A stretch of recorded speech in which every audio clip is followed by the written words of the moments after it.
کرنا نہ کرنا تو یہ عدالت کا کام ہوتا ہے. پہلے تو چونکہ وہ مفرور ہیں ان مقدمات میں جس میں سزا ہوئی ہے، عدالتی مفرور ہیں، عدالت نے ان کے وارنٹ گرفتاری بلا ضمانت پرپیچول مسلسل جاری کیے ہوئے ہیں. تو پہلے تو انہیں ان کی جو ہے تکمیل میں اڈیالہ جیل میں جانا پڑے گا، اور اس کے بعد اگر وہ برآمد کرواتے ہیں اپنی اپیل کو اور اپنی اپیل کی سنوائی کرواتے ہیں، یا اپنی اپیل کی سنوائی کے دوران میں وہ استدعا کرتے ہیں کہ میری سزا کو معطل کیا جائے، تو عدالت کی ثواب دید ہوتی ہے کہ وہ معطل کریں. لیکن عام طور پر جو شخص مفرور رہا ہو اس کی سزا معطل نہیں ہوتی ہے.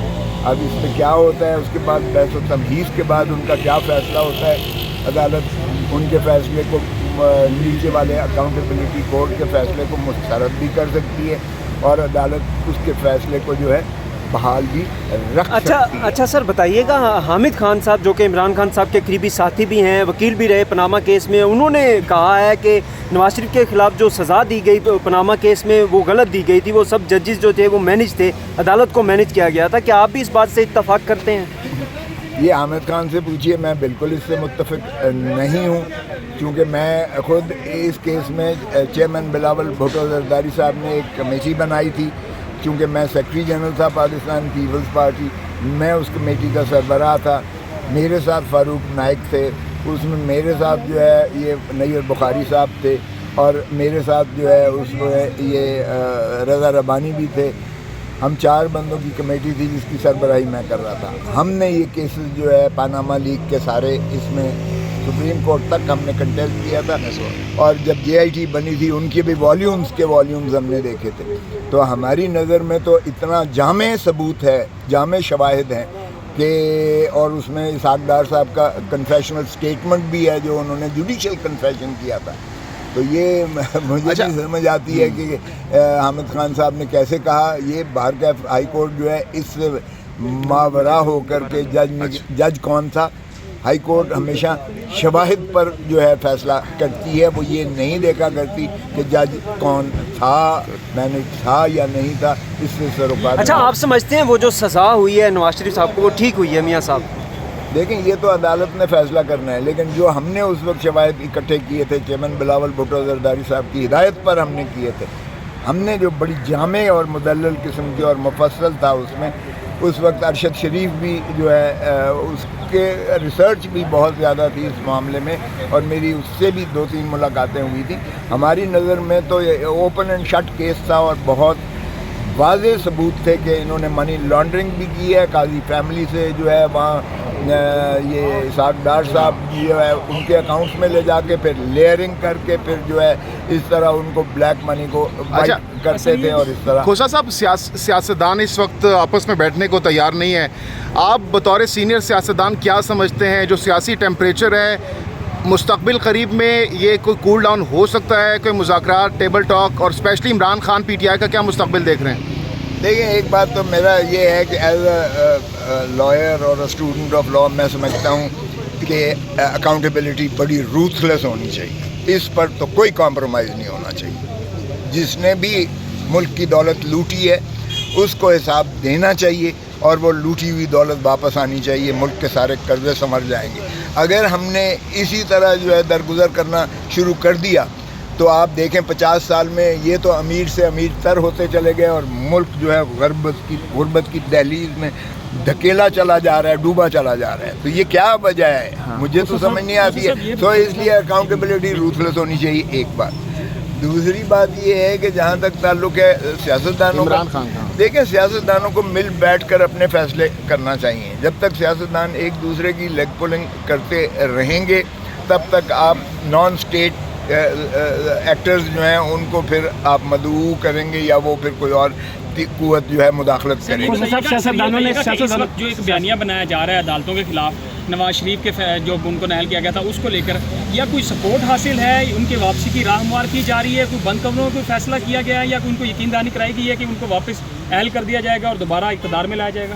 دیکھیں بڑی بدقسمتی ہے کہ ہمارا ملک تو بنانا ریپبلک بنا دیا گیا ہے، کیونکہ جو شخص سزا یافتہ ہوتا ہے اور عدالتی مفرور ہوتا ہے اس کا تو بیان بھی آپ شائع نہیں کر سکتے، اور وہ جو ہے نارمل رائٹس انڈر دا لا وہ منہدم ہو جاتے ہیں، اس کو نہیں میسر آ سکتے قانون میں. لیکن اب یہاں کیا کریں کہ فیصلے وہ کر رہے ہیں، چاہے وہ لندن میں کرتے ہیں، چاہے وہ دبئی میں آ کے کرتے ہیں.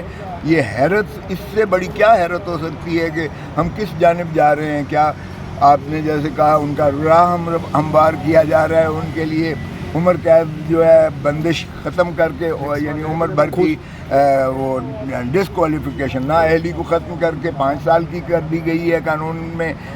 اس پہ بھی ایک بڑا متنازع کھڑا ہوگا کہ کیا آئین کو ترمیم کرنا تھا اس مقصد کے لیے، یا ایک قانون کے ذریعے ان کی جو ہے یہ میعاد کو ختم کیا جا سکتا تھا، کم کیا جا سکتا تھا.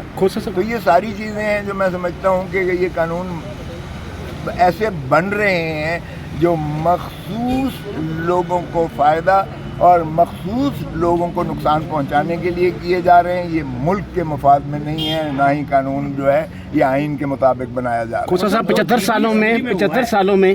سالوں میں سب بینیفیشری رہے. اگر کوئی بینیفیشری نہیں رہا تو وہ یہ غریب عوام تھے جن کے بیس پہ یہ اسمبلیوں میں جاتے ہیں. بتائیں 75 سالوں بعد غریب کا کیا سٹیٹس ہوگا، اور وہ اسی طرح پستا رہے گا اور اس کا یہی فیٹ رہے گا. دیکھیں یہی تو المیہ ہے کہ جمہور کی بات کرتے ہیں. آئین میں ریاست جو ہے وہ عوام ہے. آرٹیکل 7 میں بھٹو صاحب کا آئین بنایا ہوا، انہوں نے مقتدر کیا نیچے سے لے کے اوپر تک. ڈسٹرکٹ اسمبلیاں، ڈسٹرکٹ گورنمنٹ، صوبائی اسمبلی، صوبائی گورنمنٹ، پارلیمنٹ اور وفاقی حکومت، یہ سارے عوام پر ہیں، یہی ریاست ہے.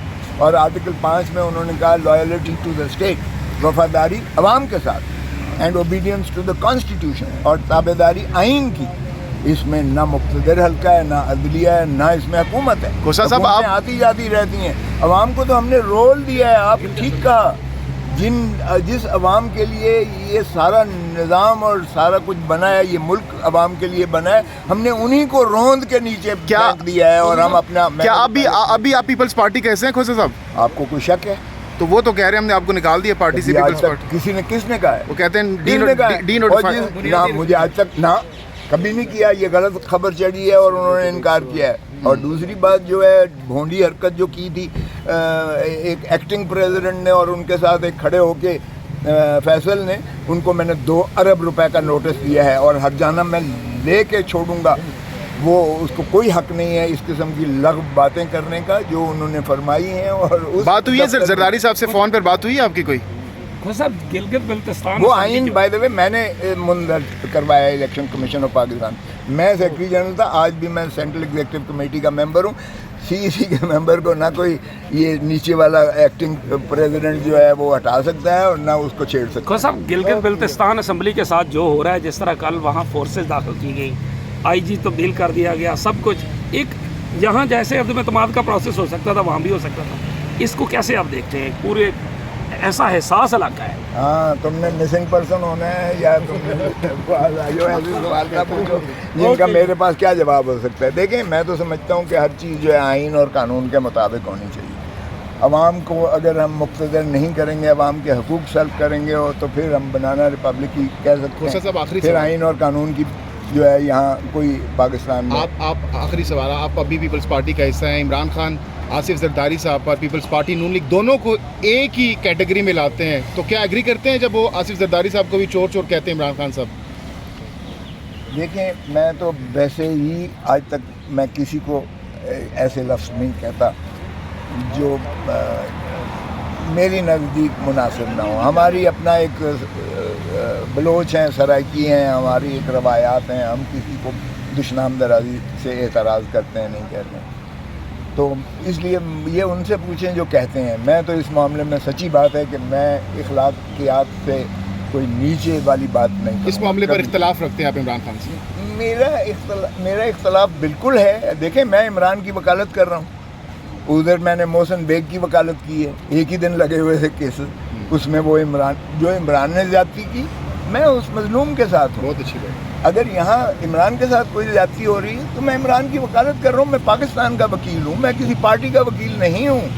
میں نے نواز شریف کی بھی وکالت کی جب ان کا صدر تھا جاوید ہاشمی، مسلم لیگ نون کا صدر تھا.